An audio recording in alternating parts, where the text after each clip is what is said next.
Chegou a hora da gente conversar agora com o doutor Danilo Rodrigues. Ele é médico otorrinolaringologista e também cirurgião.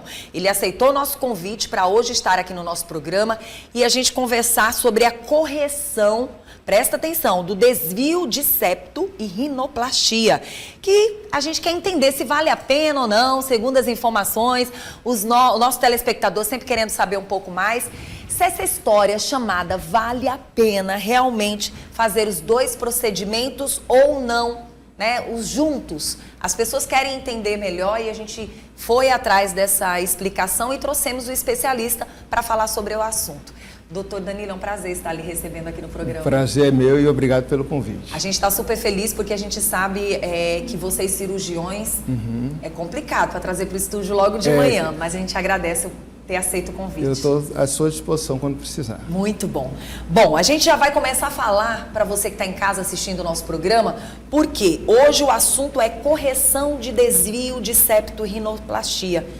Você que está em casa, você prefere fazer só o septo? Seu especialista acha que sim ou não? Se os dois juntos é mais interessante. Como deve ser feito os procedimentos? Primeiro a gente precisa entender, né? O que é o septo nasal, para que as pessoas possam entender melhor também sobre esse assunto, né, doutor?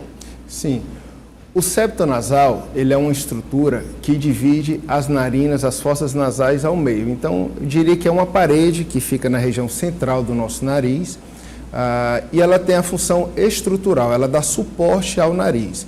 E quando a gente fala que o septo, que há um desvio no septo nasal, significa que essa parede ela está torta para um dos lados, seja para o lado direito ou para o lado esquerdo ou para ambos os lados. Doutor, eu queria nesse exato momento chamar a atenção de quem está em casa assistindo o nosso programa e nós vamos levar o doutor lá para o nosso telão, para que a gente possa explicar para o público que está em casa melhor como é que acontece mesmo na prática. Vamos lá? Queria convidar o senhor. Doutor, eu queria que o senhor se posicionasse aqui e a gente pudesse explicar para quem está em casa.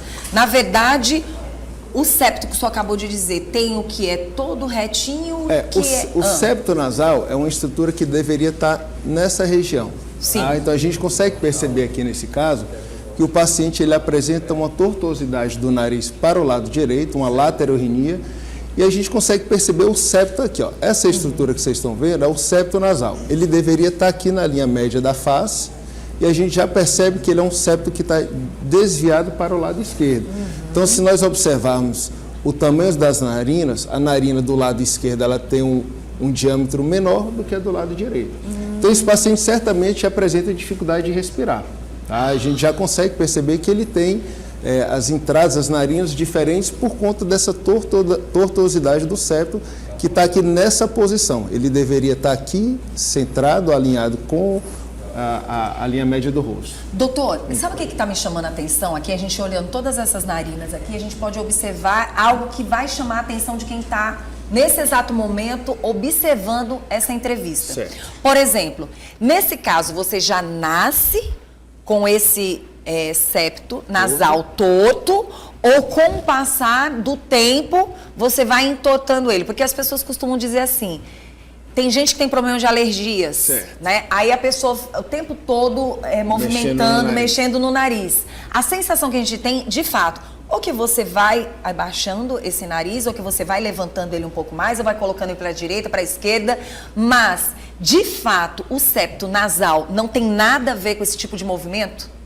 Sim, o septo nasal, ele entorta, vamos dizer assim, por duas razões. Ou pelo próprio desenvolvimento da pessoa, o nariz vai se desenvolvendo e ele vai criando tortuosidades, ou devido a traumas. Então, algumas pessoas também têm desvios do septo porque sofreram algum trauma nasal e o septo entortou, o septo quebrou. E é de dentro para fora ou não? Engloba todo o nariz? A maioria dos desvios, eles são dentro do nariz. Você só percebe quando o médico faz um exame clínico e ele percebe que o septo está desviado. Mas, por exemplo, como esse caso... É bem visível, né? É visível, né? Porque além do desvio que a gente observa aqui, o nariz também se encontra torto. Então, algumas pessoas têm narizes que são tortos, que você já percebe aquela tortuosidade, e certamente essas pessoas também apresentam desvio de septo, mas uma grande maioria das pessoas tem apenas um desvio de septo. Ele não apresenta nenhuma alteração estética em que você perceba essa tortuosidade. Aí é mais direcionado realmente ao profissional poder perceber essa situação. E a gente observa as demais narinas aqui. Certo. Pode acontecer de uma dessas narinas, por mais certinha que ela esteja, ela ter o desvio? O senhor consegue identificar ou não? Teria que realmente a pessoa estar dentro do consultório? A gente teria que examinar, porque eu consigo perceber o desvio quando eu examino as narinas na parte interna, seja por um exame físico ou através de um exame de imagem, tá? Sim, Alguns casos isso se torna mais visível, lá naquele último paciente também você consegue perceber o septo torto lá para o lado esquerdo, mas a grande maioria das pessoas não, elas não têm nenhuma alteração estética que nos façam imaginar que elas possam ter um desvio de septo. E no exame físico, no exame de imagem, a gente consegue perceber. Isso muitas vezes gera até uma confusão no consultório, porque algumas pessoas têm desvios de septo, que são desvios complexos, e essas pessoas precisam fazer uma rinoplastia para resolver o seu desvio. E muitas vezes a pessoa não se queixa com a aparência do nariz. Ela fala, doutor, mas eu vou fazer uma rinoplastia... eu estou gostando do jeito que está. Só que em alguns casos os desvios são tão complexos, são vai ter que fazer uma necessariamente precisa de uma rinoplastia para poder resolver o problema funcional dele. Doutor, eu vou te pedir para que o senhor fique à vontade, a gente já pode se sentar ali. Mas uma coisa que me chamou bastante atenção agora é justamente isso. Geralmente, quando você vai buscar fazer uma cirurgia como essa, uma das coisas que mais chama atenção para quem está assistindo o nosso programa agora é que as pessoas às vezes estão mais incomodadas com o que o outro pensa, com o que o outro acha, do que muitas vezes com sua própria saúde. O que ficou muito visível perante a sociedade é que quem mexe no nariz só vê o lado estético. E a gente precisa tirar da mente das pessoas só esse lado estético e levarmos para o lado da saúde, da qualidade do sono, da qualidade de respiração dessa pessoa e até da qualidade no dia a dia da própria vida dela. Então, assim, a gente precisa realmente trabalhar esse lado. Quando o senhor fala da questão do septo e quando o senhor fala da questão da rinoplastia, aí a gente vai chamar a atenção das pessoas que estão assistindo o programa e dizer o seguinte: tanto você pode fazer as duas cirurgias juntas e permanecer com aquele nariz do jeito que está, assim como também provavelmente você tenha que mexer em algo que só um médico é que pode lhe dizer se mexe ou não naquele nariz do jeito que ele está, né, doutor? Exato. Eu sempre digo que respirar é a coisa mais básica que existe, né? Nós podemos, e necessário. Nós podemos passar 3 dias sem tomar água, 1 semana sem comer, mas nós não passamos 5 minutos sem respirar, né? Nós, como otorrinolaringologistas, nós vemos o nariz como um órgão que não é apenas estético, né? E, sobretudo, funcional. Então, nós trabalhamos com o conceito, com a filosofia de que o nariz bonito é aquele nariz que funciona bem, né? Então, o indivíduo ele tem que respirar bem. Não adianta você estar com o nariz esteticamente agradável, mas se você não funciona bem. E isso é uma coisa que a rinoplastia ela era muito estigmatizada, porque os resultados, há 20, 30 anos atrás, eles prezavam muito pela questão estética. E a gente sabe que algumas alterações estéticas, quando mal feitas, mal executadas, podem trazer repercussões negativas na função do nariz. Então as técnicas evoluíram bastante. E puxando a sardinha para o nosso lado como otorrino, como eu falei, a gente sempre preza que o nariz deva funcionar bem, deva funcionar adequadamente. E claro, se o paciente está incomodado com as suas características, com a sua aparência, com algum incômodo na estética do seu nariz, o momento ideal para ele corrigir essas alterações é no momento que ele vai corrigir também as questões funcionais. Então a rinoplastia ou uma rinoceptoplastia é um procedimento cirúrgico que abrange as duas coisas. Você pode fazer a cirurgia, executar a cirurgia com a finalidade puramente estética, ou estética funcional, ou às vezes só funcional. Tá? O paciente ele não precisa fazer uma rinoplastia só para mudar a aparência do nariz, né? Eu queria que o doutor explicasse como são as duas cirurgias. O septo é para correção, para que fique realmente as duas narinas com possibilidade de respiração. Certo? Para que ele venha ter essa qualidade no dia a dia. E aí eu vou querer que o senhor fale sobre a cirurgia de septo e sobre a cirurgia de rinoplastia em termos de qualidade de vida para o ser humano no dia a dia. Tá? Porque às vezes tem gente também que diminui tanto o nariz que acaba trazendo problemas. Tá tão preocupado com a estética que esquece da outra situação, né? E aí queria que o senhor explicasse por que há essa necessidade, tanto de uma e da outra, e por que as duas são necessárias juntas. Tá. Na verdade, assim, em toda rinoplastia, nós abordamos o septo nasal. Então, ainda que a pessoa não tenha um desvio de septo, quando ela vai fazer uma rinoplastia, nós precisamos abordar o septo, porque é de lá onde nós obtemos o material para a realização da nossa rinoplastia. Só que algumas pessoas, elas precisam necessariamente só da cirurgia do septo. Então, você vai lá e mexe no septo, corrige, tira aquela tortuosidade. Nós não costumamos separar como duas cirurgias completamente distintas. Na verdade, a cirurgia do septo, ela é uma etapa de uma rinoplastia. Então, uma pessoa ela pode avançar só um passo e fazer a cirurgia do septo, ou eventualmente fazer uma cirurgia maior, mais extensa, que é a rinoplastia. Tá? O nariz, ele é um órgão funcional, né? Então o nariz tem a função de respiração, de filtrar, de umedecer o ar, né? de respirar, de sentirmos o olfato.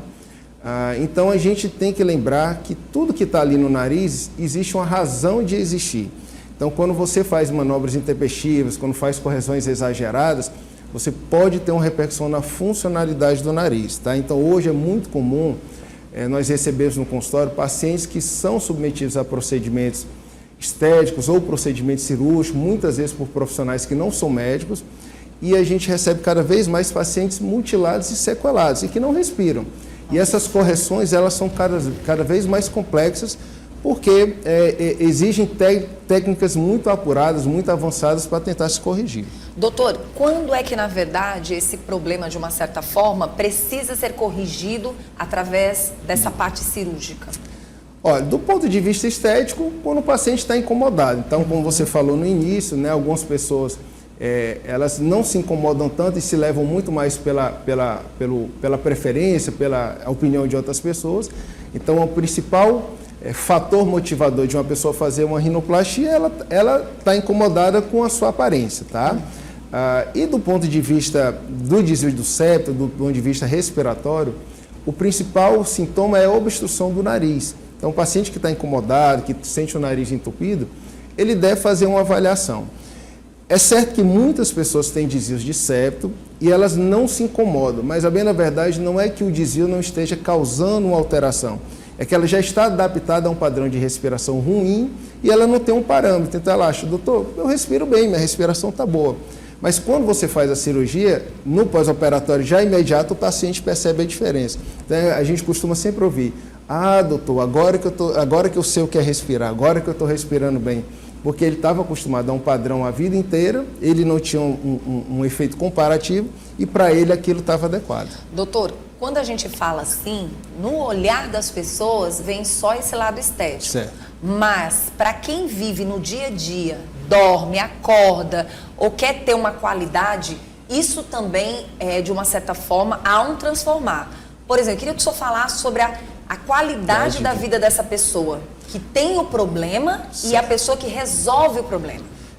O nariz, uma respiração adequada, ela tem uma série de implicações positivas na vida de uma pessoa. Por exemplo, o sono. Né? Quando você não respira bem, quando o seu nariz está entupido, você não tem um sono de qualidade. A gente sabe que um sono de qualidade, um sono reparador, ele é fundamental para todo o funcionamento do nosso corpo. Atividade física, né? O paciente que tem uma obstrução nasal, ele tem mais a dificuldade de praticar uma atividade física e muitas vezes é até um limitador. Ele não quer ir para a academia porque ele não consegue executar aquilo de uma maneira satisfatória. Então, a ausência da atividade física, a ausência de um sono de qualidade vai trazendo uma série de implicações negativas. Passa o dia inteiro cansado. Cansado, com falta de concentração, de atenção. Então, eu volto a dizer, a respiração é algo mais básico para a gente. E se você puder respirar de uma maneira adequada, por que não? E se puder respirar de uma maneira adequada e com o nariz mais bonito ainda, melhor ainda. Doutor, qual o maior medo hoje dos pacientes quando buscam? É o medo da mudança do nariz?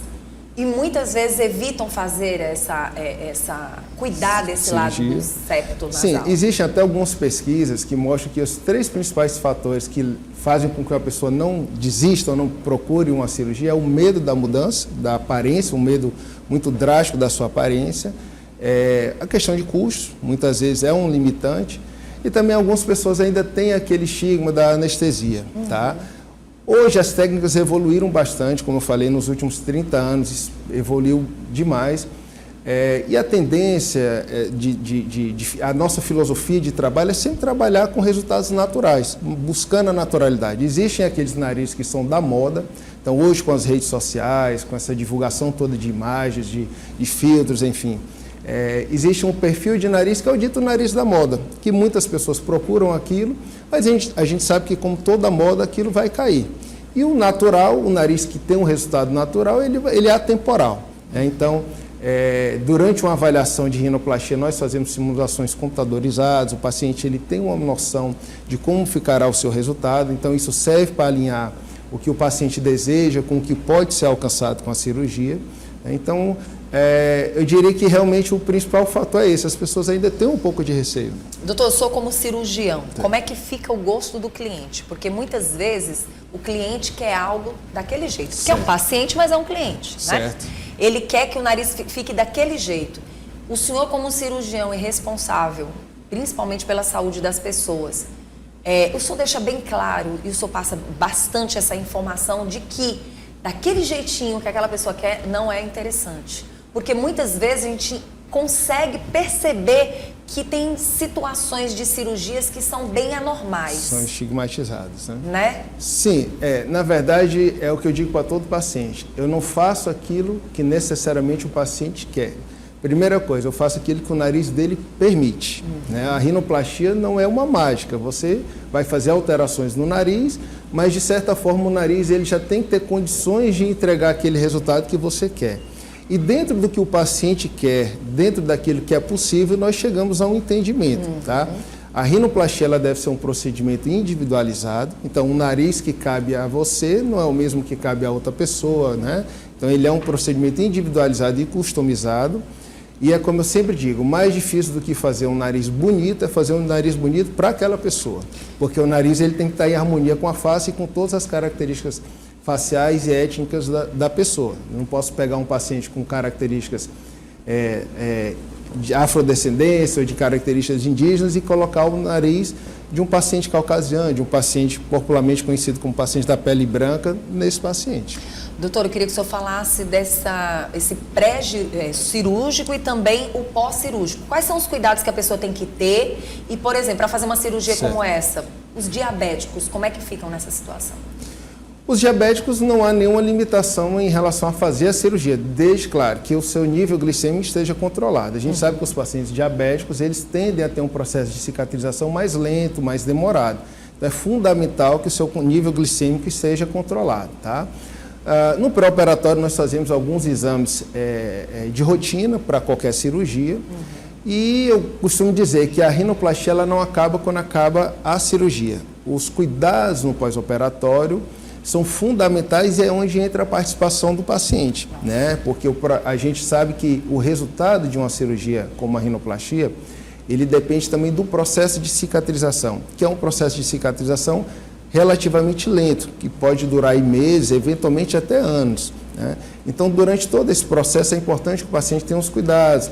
Ele vai precisar um tempo ficar em repouso por conta do sangramento, a possibilidade de um sangramento, da exposição solar, uso de óculos. Então, tem uma série de cuidados que nós orientamos os pacientes durante esse processo de consulta, de avaliação. E eles são fundamentais, tá? A cirurgia não é uma responsabilidade apenas do cirurgião, é uma parceria cirurgião-paciente, porque ele também tem que fazer a sua parte durante esse processo. Doutora, eu não sei se é mito, se é verdade, mas eu vou falar sobre o assunto. Existem pessoas que têm problema de sinusite, rinite, são pessoas que têm muito medo de fazer as cirurgias. Porque depois da cirurgia eu tenho muito medo do meu nariz ficar torto, porque eu fico com uma coceirinha, fico mexendo. Relacionado a esses cuidados e relacionado às pessoas que têm esses problemas. No caso, soluciona ou isso é um mito? Não, não é um mito. Muito pelo contrário.